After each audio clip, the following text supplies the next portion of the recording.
राम राम लखनऊ एक बार फिर। और अब हमारे साथ हमारे विशेष अतिथि हैं अमीश त्रिपाठी जी। उनकी किताबें आपने पढ़ी होंगी और बहुत मशहूर लेखक हैं। भगवान शिव पर उन्होंने लिखा है, भगवान राम पर उन्होंने लिखा है और आज हम उसी बारे में इनसे काफी सारा ज्ञान लेने वाले हैं। अमीश जी, आपका बहुत बहुत स्वागत है। नमस्ते। राम राम लखनऊ। हर हर महादेव। बाप रे, क्या ठंडी है। बहुत सर्दी है लेकिन राम भक्ति भी है। तो अमीश जी, पहला सवाल मेरा आपसे यही होगा कि आप इस बदलाव को जो देख रहे हैं, ये बदलाव पर आपका अपना विश्लेषण क्या है और क्या आप इसे हमारी सभ्यता के अनुसार, देखिए इसके राजनीतिक मतलब हो सकते हैं, सामाजिक दृष्टिकोण हो सकता है, लेकिन सभ्यता के दृष्टिकोण से आप इस बदलाव को कैसे देखते हैं? देखिए, जो बदलाव आ रहा है, मैं मूल रूप से यूपी का हूँ, काशी का हूँ। कोई काशी का है यहाँ पे, वाराणसी का? हाथ उठाइए भाई। बाबा की नगरी, वाह, हर हर महादेव। फिर से मैं यूपी का हूँ, काशी का हूँ। कई बार मेरे दादा दीदी की पैदाइशी वहाँ पे हुई थी, काशी में। मैं और मेरा जुड़ा भाई, हम लोग मुंबई में पैदा हुए थे, लेकिन यूपी हर साल वापस आते रहते थे। और जो बदलाव मैं देख रहा हूँ, ये भारत के लिए जो एक तो आप बेसिक कह सकते हैं, जो इंफ्रास्ट्रक्चर में जो बदलाव आ रहा है। लखनऊ एकदम एक शहर ऐसा बदल गया है, काशी पूरा बदल गया है, जो एयरपोर्ट्स, रोड, सब कुछ जो दिख रहा है। और अयोध्या जी में भी जो सुधार जो आया है पिछले कुछ महीनों में, तो ये बहुत अच्छी बात है। क्योंकि देखिए, जब भी जो गंगा तट जो है, जब भी ये ज़मीन सशक्त और धनी रही है, भारत ने पूरे दुनिया भर पर राज किया है। और जब भी जो यूपी, बिहार, वेस्ट बंगाल, अगर ये गरीब रहे हैं, तो विदेशियों ने भारत के ऊपर राज किया है। भारत का भाग्य इसी भूमि से जुड़ा हुआ है, इसी भूमि से जुड़ा हुआ है। तो ये तो एक बहुत अच्छी बात है। दूसरी बात देखिए, आर्थिक सुधार और सशक्तिकरण ये सब महत्वपूर्ण तो है, लेकिन हम जीते क्यों हैं? अपनी संस्कृति के लिए। कांस्य युग की सभ्यताओं में सिर्फ हमारा भारत देश है, भारत की संस्कृति है जो आज भी जिंदा है। जो एंशिएंट इजिप्ट, ग्रीस, रोम, सब के सब मर गए, सिर्फ आज हम जिंदा हैं। क्यों जिंदा हैं? क्योंकि हम अपनी कहानियों, अपने देवी देवताओं, अपने रहन सहन के चाल को हम लोग कभी भूलते नहीं। हमारे पूर्वजों ने भूला नहीं और हमने भी भूला नहीं। 1000 साल के हमने आक्रमण सहे, हमारे पूर्वज लड़ते रहे, कभी हार नहीं मानी, इसलिए हम जिंदा हैं। तो ये जो हमारी संस्कृति के प्रति जो गर्व जो मैं देख रहा हूँ आजकल, ये बहुत अच्छी बात है जी। देखिए, आप सबसे मैं ये कहना चाहूँगा कि आप अमीश जी जो आज कह रहे हैं, ये अगले 20-25 मिनट में कई किताबों के पढ़ने के बराबर होगा। अगर आप अपनी पहचान के बारे में जानना चाहते हैं, अपनी संस्कृति के बारे में, आप कौन हैं उसके बारे में जानना चाहते हैं, तो इनकी बात आज आप बहुत ध्यान से सुनिएगा। आपको आगे तक अपनी पहचान को लेकर कभी कोई गलतफहमी नहीं होगी। अमित जी, आप इसको सनातन धर्म पर क्या एक नई अवेकनिंग, एक नई जागृति के तौर पर देखते हैं? एकदम। देखिए, पिछले 2000 वर्षों में एक बहाव रहा है, एक ट्रेंड रहा है। जो मूर्ति पूजक जो संस्कृतियां थीं, विश्व भर में हर जगह एक्चुअली ज़्यादातर तो मूर्ति पूजक संस्कृतियां ही थी। इजिप्ट, ग्रीस, रोम, सेंट्रल अमेरिका, इराक, सब के सब। लेकिन एक ट्रेंड चला, जो मूर्ति पूजक संस्कृतियां थी, एक एक करके सब मार दी गई। और अब जब हम मूर्ति पूजन करते हैं तो हमारा मजाक उड़ाया जाता है। और ये आप देखेंगे, इतिहास गवाह है कि किसी भी अगर मूर्ति पूजक सभ्यता का मंदिर अगर तोड़ दिया गया और अगर कोई दूसरे पंथ का उस पे वर्शिप प्लेस बना दिया गया, तो मूर्ति पूजक सभ्यता के पास कभी वापस नहीं आता है। यहाँ पे कई लोग तुर्की गए होंगे। तुर्की इस्तांबुल में हागिया सोफिया एक मॉस्क है, आप लोगों ने सुना भी होगा। हाल में तुर्की ने उसे एक मॉस्क बना दिया, हागिया सोफिया। उसके पहले एक्चुअली वो चर्च था और आपको ज्ञात होगा कि जब उन्होंने चर्च को मॉस्क बनाया 1 साल पहले ही, तो पोप का भी एक वक्तव्य आया था और पोप ने कहा था कि ये गलत बात है, क्योंकि पहले तो चर्च था, वो चर्च को जबरन 500 साल पहले मॉस्क बना दिया गया था, फिर से म्यूज़ियम, अब फिर से मॉस्क बना दिया गया। तो उन्होंने कहा ये तो ज़बरदस्ती हो गई, क्योंकि चर्च था, फिर मॉस्क बना दिया गया। लेकिन किसी को ये याद नहीं है कि 1600 साल पहले हागिया सोफिया चर्च बनने के पहले मूर्ति पूजकों का मंदिर था। वो तुर्की में भी मूर्ति पूजक थे और देवी के लिए मंदिर था वो, लेकिन वो सब भूल गए। और देखिए, भारत ही एक देश है जो राम जन्मभूमि जी में हो रहा है कि मूर्ति पूजकों ने पुनः अपना मंदिर बनाया है। ये कभी नहीं हुआ इतिहास में, और आप सबको हमारे पूर्वजों पर और हमारे आज पर गर्व होना चाहिए कि हमने फिर से इस मंदिर को बनाया, फिर से। क्योंकि देखिए, युद्ध में हार जीत तो होती रहती है, कुछ देश जीतते हैं, कुछ देश हारते हैं, लेकिन सभ्यता मरती कब है? जब वहाँ के लोग हार मान लें। अगर आप हार माने नहीं, ठीक है, एक जंग हार गए, फिर से वापस आएंगे, जो हमारे पूर्वज करते रहे, और 500 साल के स्ट्रगल के बाद ये मंदिर बना है। तो ये भी एक हमारी बहुत बड़ी बात रही कि हम लोगों ने कभी हार नहीं मानी। एकदम जी।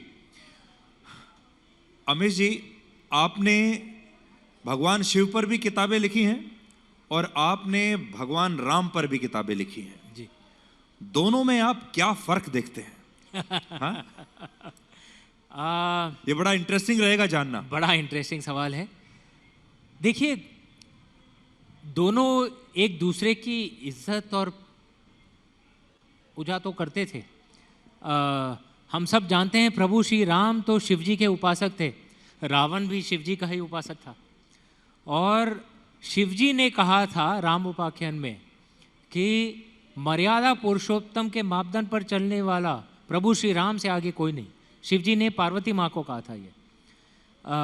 लेकिन हाँ, शिव जी प्रभु श्री राम गंभीर थे, मर्यादा पुरुषोत्तम थे। बाबा को तो हम जानते हैं, जो काशी से आए थे, बाबा तो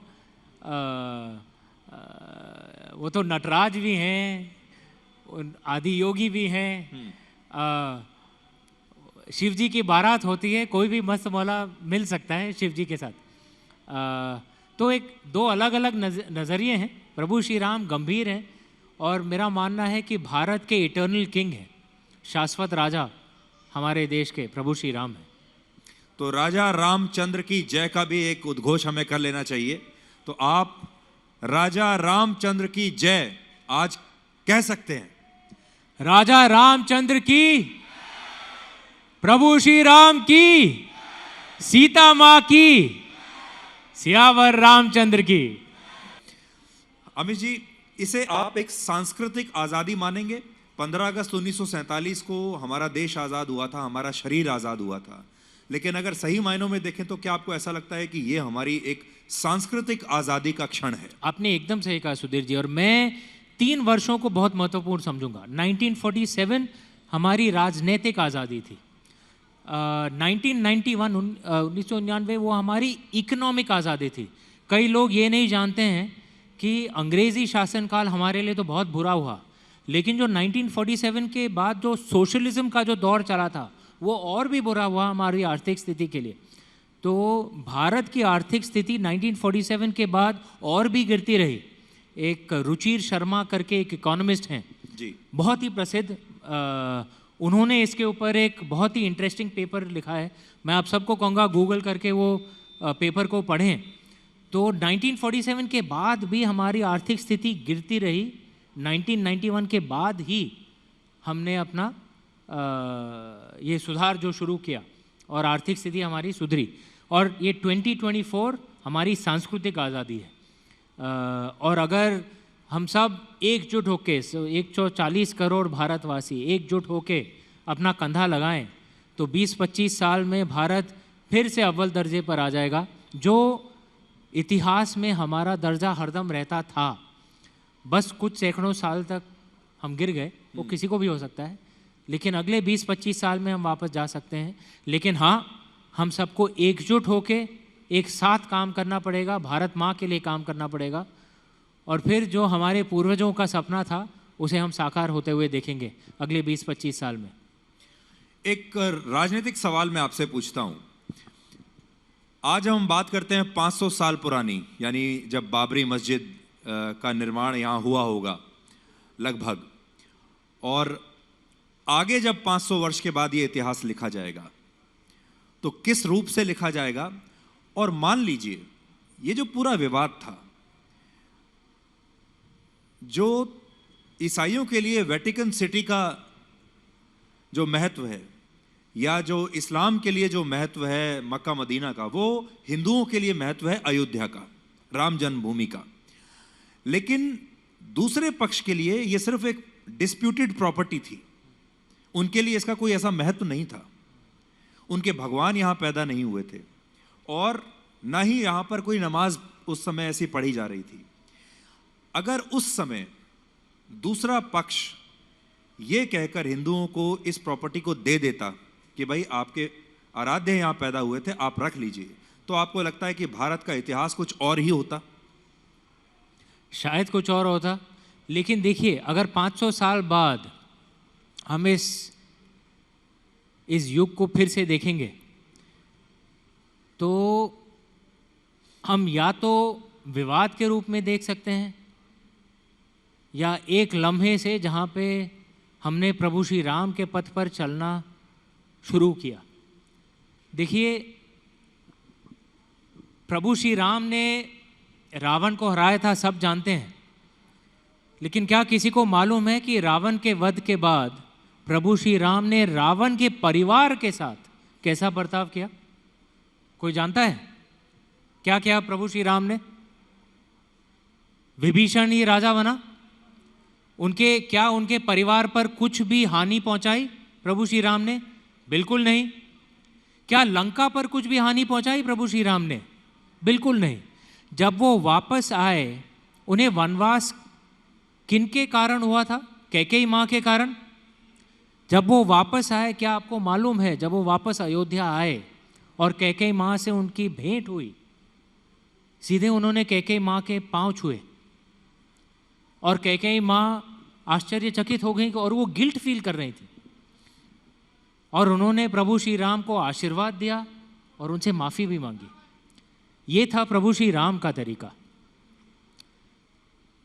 हम प्रभु श्री राम की पूजा तो करें, ये तो अनिवार्य है, लेकिन प्रभु श्री राम से सीखें भी।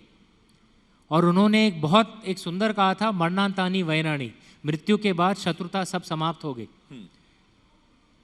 और देखिए, दूसरे पक्ष में हम कुछ लोग को दे सकते हैं जिन्होंने प्रभु श्री राम का तिरस्कार किया, लेकिन उनको भी देख सकते हैं जिन्होंने प्रभु श्री राम का आदर किया। एक आर्कियोलॉजिस्ट हैं के मोहम्मद साहब, किसी ने नाम सुना है उनका? के मोहम्मद, किसी ने नाम सुना है? के मोहम्मद साहब बड़े प्रसिद्ध आर्कियोलॉजिस्ट हैं। कोर्ट में ये साबित हुआ था कि यहाँ पे एक विष्णु मंदिर था, और वही विष्णु मंदिर जो श्री राम पे बना हुआ था, और जिसके रिसर्च ने कई हद तक इसको प्रूव किया, वो थे के मोहम्मद साहब। मैं इस विषय पर एक डॉक्यूमेंट्री भी बना रहा हूँ। अच्छा। और के मोहम्मद साहब ने हमारे डॉक्यूमेंट्री में कहा कि देखिए, बाबर तो विदेशी था, वो उज़्बेकिस्तान से आया था, मीर बाकी भी उज़्बेकिस्तान से आया था, और फिर के मोहम्मद साहब ने कहा मैं तो भारतीय मुसलमान हूँ, मुझे उनसे क्या लेना देना है। तो हम के मोहम्मद साहब को भी देख सकते हैं, और शायद प्रभु श्री राम चाहेंगे कि हम उसी पथ पर चलें, सबको एक साथ लेके चलें, तभी उनके सपनों का भारत बनेगा। ऐसा प्रसंग आपको याद आता है जो आज के संदर्भ में हमारे लोगों के ऊपर बिल्कुल फिट बैठ सके? बिल्कुल। ये एक तो मैं ज़रूर कहूँगा, देखिए मैं बहुत पेट्रियट हूँ, देशभक्त हूँ, मुझे भारत से बेइंतहा प्रेम है। लेकिन हाँ, इसका मतलब ये नहीं कि हमें जो खामियां हैं उसकी चर्चा ना की जाए। शायद हम प्रभु श्री राम से ये तो सीख सकते हैं कि कभी कभार तो कानून मान लिया करो। हम सबको मज़ा आता है कानून तोड़ने में।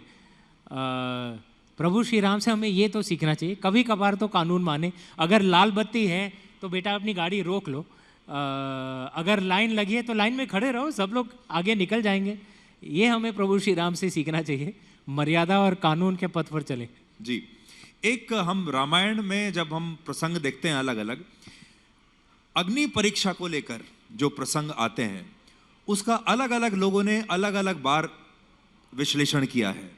कई लोगों ने नकारात्मकता के साथ किया है, कई लोगों ने किसी और संदर्भ के साथ किया है। आज क्या आप हमारे दर्शकों को अग्नि परीक्षा का सही प्रसंग बता सकते हैं कि अग्नि परीक्षा जो हुई उसके पीछे क्या कारण था? देखिए, प्रभु श्री राम को मर्यादा पुरुषोत्तम कहा गया है। मर्यादा पुरुषोत्तम का सही अनुवाद है आइडियल फॉलोअर ऑफ लॉज, जो हरदम मर्यादा और कानून के पथ पर दृढ़ संकल्प के साथ चलता रहे, वही प्रभु श्री राम थे। और हमारे संस्कृति में ये माना जाता है कि जो भी हमारे देवी देवता हैं वो एक तरह के रोल मॉडल होते हैं, उनसे हमें सीखने को मिलता है। और प्रभु श्री राम से हमें ये सीखने को मिलता है कि अगर कोई मर्यादा पुरुषोत्तम के पथ पर चले तो उसके स्ट्रेंथ्स क्या हैं और कठिनाइयाँ क्या हैं। स्ट्रेंथ तो ये है कि अगर कोई ऐसा राजा हो जो मर्यादा पुरुषोत्तम हो तो समाज के लिए बहुत लाभदायक होता है, लेकिन हाँ उसके परिवार पे बहुत कठिनाइयाँ आती हैं।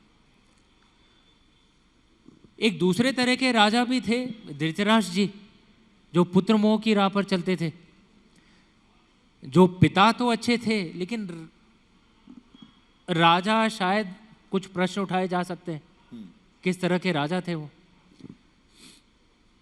तो प्रभु श्री राम का जो पथ है समाज के लिए बहुत लाभदायक है, उनके समाज के लिए जिस समाज का वो निर्देशक कर रहे हैं। आपको ऐसा लगता लेकिन है कि परिवार में कठिनाइयां आती हैं, और इसी पथ पर गौतम बुद्ध भी चले थे, इसी पथ पर महात्मा गांधी भी चले थे।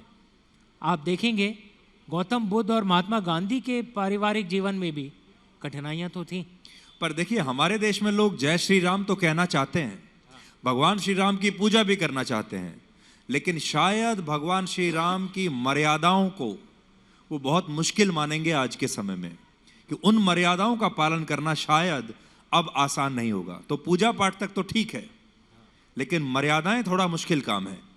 मुश्किल काम है, इसीलिए तो वो श्री राम थे। और देखिए, आप देखेंगे हमारे भारत देश में कई बार भारतीयों का वोट ऐसे ही लीडर को जाता है जो हमें दिखता है कि भाई ये अपने परिवार के आगे देश को रखेगा, पुरुष हो या महिला। आप देखेंगे इस देश में भी, इस क्षेत्र में भी, इस प्रदेश में भी सबसे पावरफुल लीडर्स ऐसे रहे हैं जो सिंगल रहे हैं, क्योंकि ऐसा लोग मानते हैं कि परिवार से ऊपर ये अपने प्रदेश, अपने देश को रखेंगे, ये प्रभु श्री राम के पथ पर चलेंगे। तो कठिन पथ है लेकिन समाज के लिए लाभदायक है।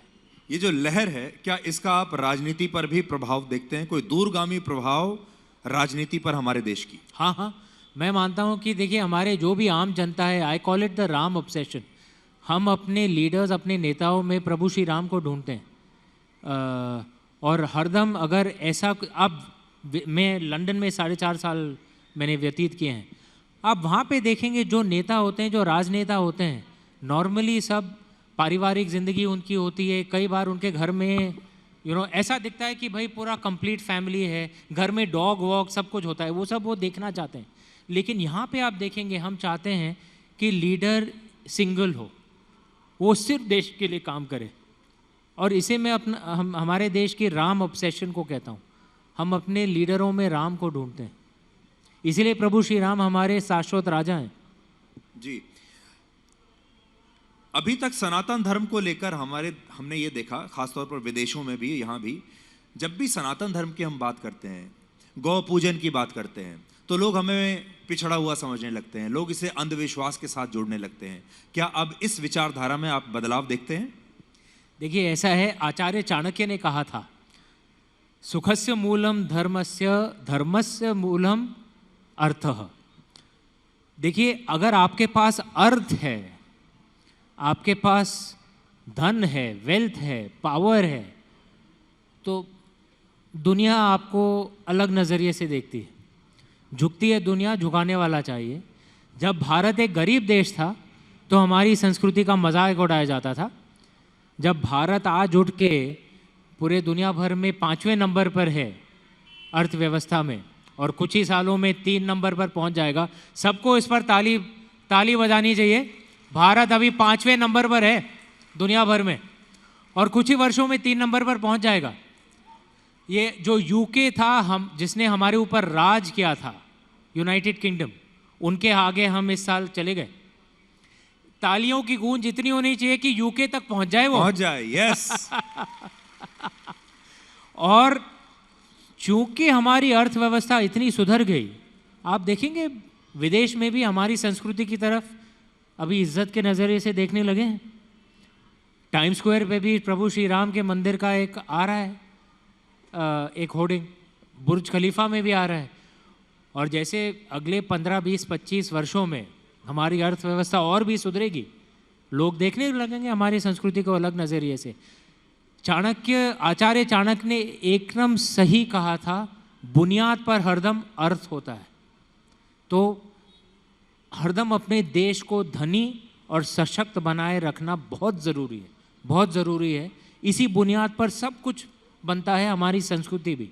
जी अमित जी, बहुत बहुत शुक्रिया। और बहुत बहुत धन्यवाद। का जो आखिरी शब्द है उसे यहाँ से लेकर जाना चाहूँगा कि झुकती है दुनिया, झुकाने वाला चाहिए। और अब हम उस स्थिति में पहुंच गए हैं कि हम पूरी दुनिया को अपने सामने झुका सकते हैं। और इसी बात पर आप कह सकते हैं जय श्री राम। जय श्री राम। धन्यवाद। धन्यवाद। मैं शिवपंथी हूं तो हर हर महादेव भी, हर हर महादेव।